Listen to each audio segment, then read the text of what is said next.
Hey everyone, welcome back to my channel and welcome back to another fun and wonderful watercolor landscape tutorial. Today we are going to be painting a forest landscape, my absolute favorite type of landscape paintings to paint.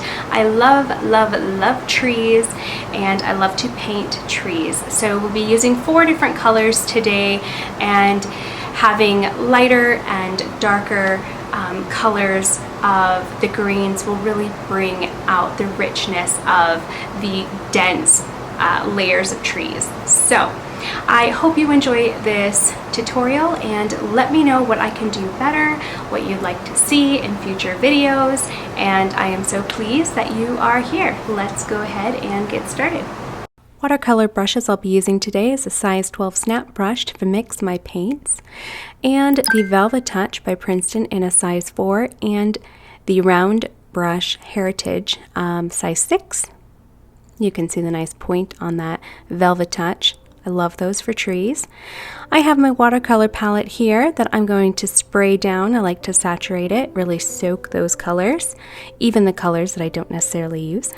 And those colors are by Daniel Smith. Have my water, of course, and a paper towel, and the paper I'm using is by Arches. It's the Arches cold press watercolor paper. I decided to tape my paper down for this one.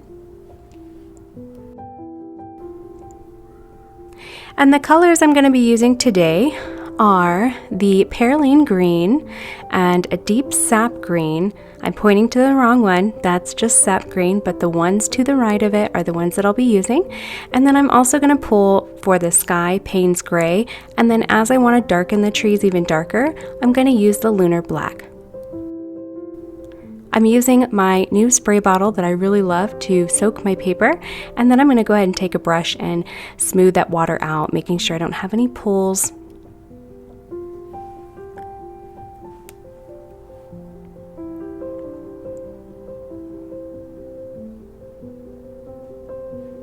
There's my Payne's Gray. I'm getting it quite dark, and I'm just going to go ahead and do some back and forth movements with my hand, and then I'm going to pull some more color to make it a bit darker in certain areas. I will drag the color down to the bottom, but as I get closer to the bottom of the page, it gets much lighter. I don't want it to be very dark because that's where the trees are going to be.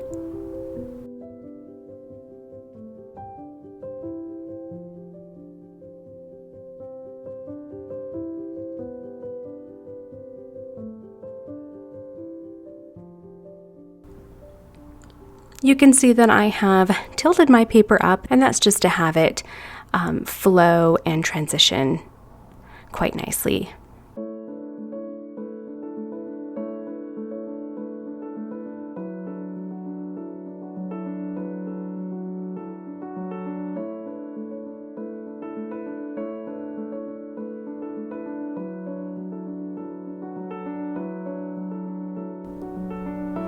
I've made sure that bottom part's quite wet, and I am now using a light version of the mixture of deep sap green and Perylene Green. And you've seen me do this before. If you haven't, feel free to check out my other landscape videos. When it comes to trees, I absolutely love to just draw to paint a bunch of lines, and then I will add the texture and the branches of the tree later. But I want to get those branches, or excuse me, those trunks down first. And I start with the lighter colors, and then I go ahead and I use less water and add more paint to get a richer color and just have it darker in between the lighter trees. I'm not making them all even as far as height. I try to make some shorter, some longer. I want to leave a little bit of space between them so it doesn't look like the entire bottom part is just a green rectangle. Now you can see I have a lot of water in that paint, but you can see that I'm pulling more paint and trying to use less of that watery mixture so I can get a really rich color.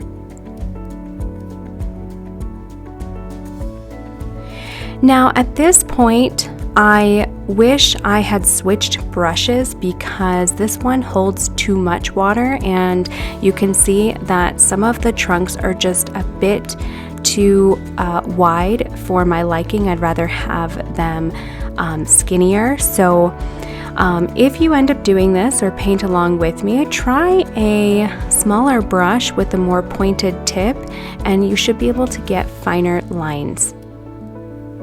And those finer lines, I think, matter because when you want to go in and add details later, you'll have that light space between the darker trunks. So when you add your limbs and your branches, you'll actually be able to see it a bit more. And also keep in mind that this is wet on wet, so naturally everything is going to just spread out a little bit more. So another useful tip, if you're going to do a cluster of trunks, that sometimes the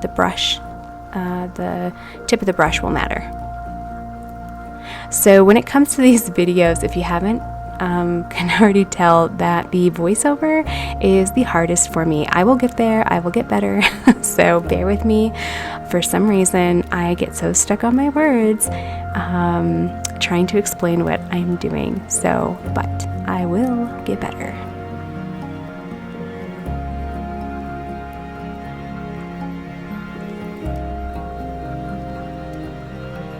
You can see here that I am now starting to add a bit more definition to those trees.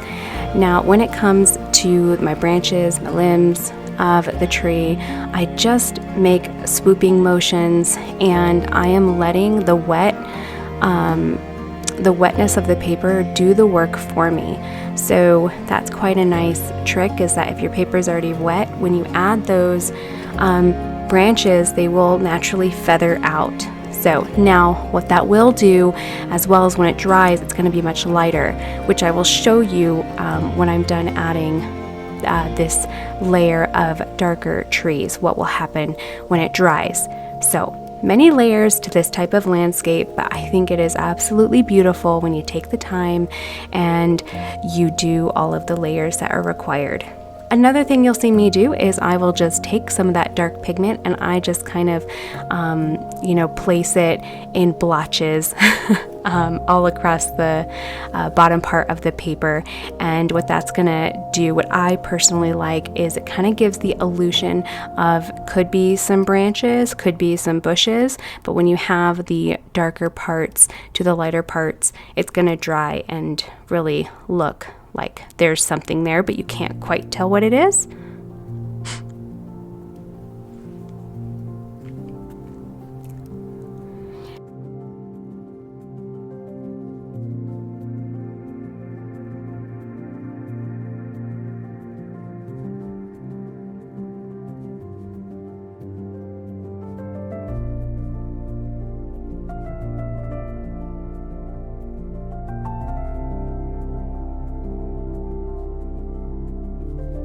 I am adding more of the branches. I notice that when it dries, sometimes they fade. And again, I really like things to be rich and dark. And I really love contrast. So I love it in my photography, love it in my painting. I decided to spray a bit more water on it because it was dry. And I liked that feather effect.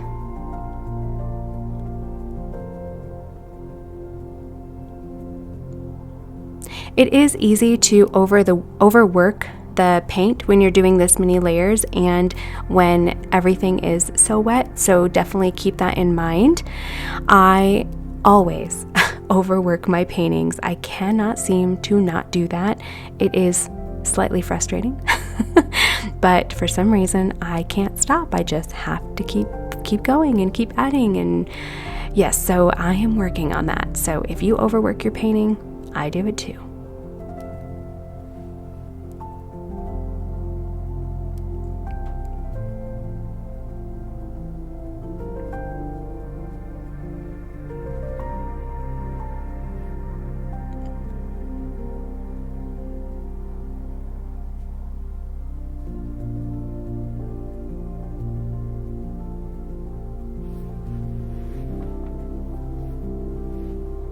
And let me know, do you guys like chatty videos? Do you want to hear me chat, or do you want me to be quiet or just talk when I am doing something different in my landscapes as far as instructions or letting you know what I'm doing? Do you care either way? I'm curious. When I listen and watch videos, I like both, so let me know what you guys prefer.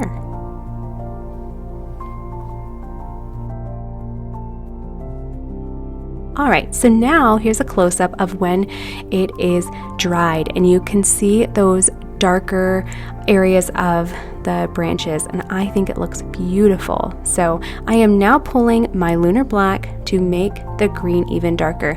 I'm using lunar black and perylene green for these darker trees.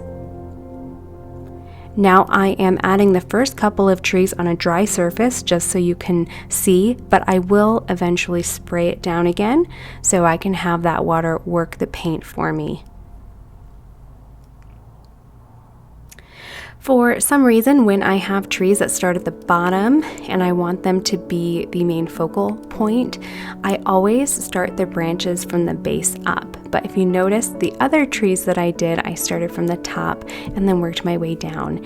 And I do very quick little loops up, or half loops. I just kind of swoop them up, and then I go over them again and widen them to make them look more fuller. So that's what I tend to do with these cluster of trees. Because there's so many, it's messy and it doesn't have to be perfect.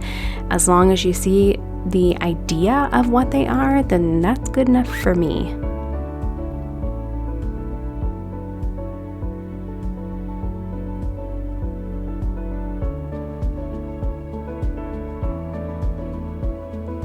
And I'm adding more of the texture of just a bunch of, I guess, abstract, not quite blobs, but yeah, just to fill it in and to give the illusion that there's something there.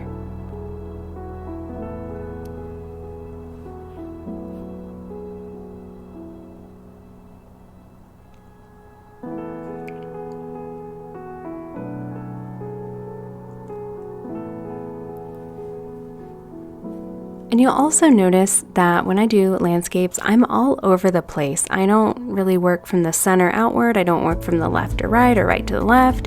I am all over the place. And I think that I do that because I want to get an idea of composition and make sure that, you know, the trees look, at least in this scene, well balanced. So I wanted to add a bit more darker paint, so you can see that I've added a bit more of those lines to give the feel that they are trees in the distance.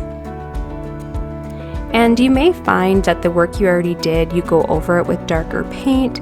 That's fine.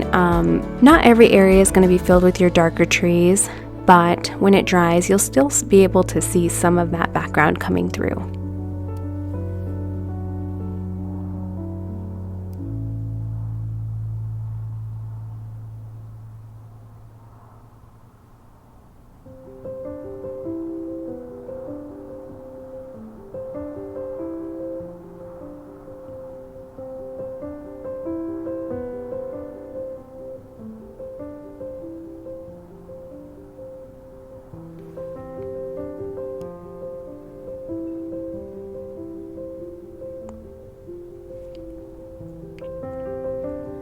You can really see at the base now the peaks of lighter color coming through to kind of give that illusion of light peeking through. And I really love that. And to amplify it even more while it's still slightly damp, if you take a spray bottle and spray it, it's going to push the paint away in all of those thousands of tiny little droplets that drop on your water. So I really love that look for the forest, because even though a forest can be quite dense, you are going to see little areas of light.